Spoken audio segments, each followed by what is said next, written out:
ઓહો, અરે વાહ છે ને ભાઈ, આટલું જલ્દી રાશન લઈને આવી ગયા. ભાઈ હવે બધું ડિજિટલ થઈ ગયું છે ને એટલે બધું ફટાફટ થઈ જાય છે. એટલે હું કઈ સમજ્યો નહીં. આ તો હું તમને સમજાવું. ઉભા રહો. જો હવે આપણા જેવા આ NFSA રેશન કાર્ડ ધારકોને રેશનિંગનું અનાજ સરળતાથી મળી રહે ને એટલા માટે CBDCની એક નવી ડિજિટલ પદ્ધતિ રાજ્ય સરકારે અમલમાં મૂકી છે. અચ્છા, પણ એનાથી આપણને શું ફાયદો થાય હે ભાઈ? ફાયદો એ થાય કે આપણને QR કોડ સ્કેન કરવાથી જ અનાજ મળી રહે, બાયોમેટ્રિકની જરૂર ના પડે અને એનાથી સમયનો બચાવ થાય અને આપણે લાઈનમાં ના ઊભા રહેવું પડે. ન હોય તો આ મને શીખવાડો ને.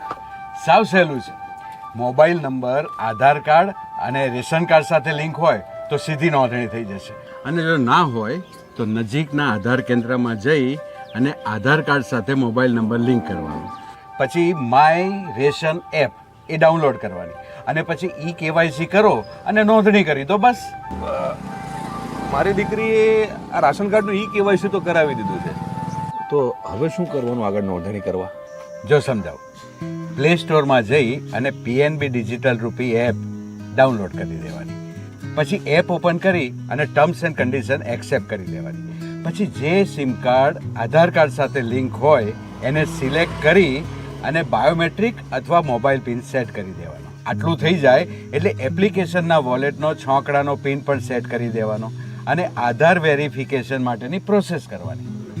એ પછી મોબાઈલ પર એક OTP આવશે, એ તમે દાખલ કરી દો એટલે નોંધણી પ્રક્રિયા પૂરી અને પછી તમારા મોબાઈલના હોમ સ્ક્રીન પર વોલેટનું બેલેન્સ દેખાડતી સ્ક્રીન પણ આવી જશે. ભાઈ આ સરળ તો છે, પણ હારે હાલો ને દુકાને જઈને જોઈશ ને તો જ એ વધારે ખબર પડશે. હા ચાલો. ચાલ. અરે છનાભાઈ, તમે પાછા કઈ ભૂલાઈ ગયું કે હું?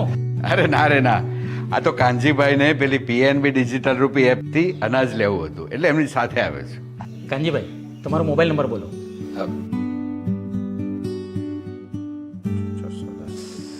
કાનજીભાઈ જુઓ, તમારા મોબાઈલ એપ ઉપર વોલેટમાં કૂપન જનરેટ થઈ જશે. હા હો, થઈ.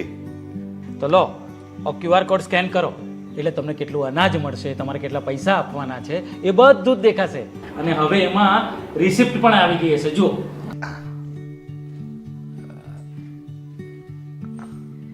હા, સ્કેન થઈ ગયું ને? હા. લાવો તમારો થેલો એટલે તમને તમારું અનાજ આપી દઉં.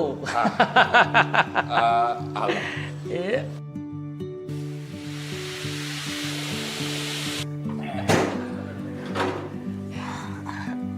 રામ રામ. રામ રામ. છનાભાઈ, હા, આ સ્માર્ટફોન વાળી વાત તો ખબર પડી ગઈ, પણ ધારો કે કોઈની પાસે સાદો કીપેડ વાળો મોબાઈલ હોય તો એમણે શું કરવાનું? એકદમ સરળ છે. તમારો જે મોબાઈલ આધાર કાર્ડ અને રેશન કાર્ડ સાથે લિંક હોય એ તમારે દુકાનદારને આપવાનો. એ અંદર એન્ટ્રી કરશે એટલે તમારા મોબાઈલમાં 16 આંકડાનો એક કોડ આવશે. એટલે એ કોડ તમે દુકાનદારને આપશો એટલે વેરિફિકેશન કરી અને તમને રાશન આપી દેશે. હા, આ તો એકદમ સરળ પદ્ધતિ છે. હા, એકદમ સરળ અને ઝડપી. અને હા, દુકાનદાર પાસે જેટલો જથ્થો હશે એટલી જ કૂપન જનરેટ થશે.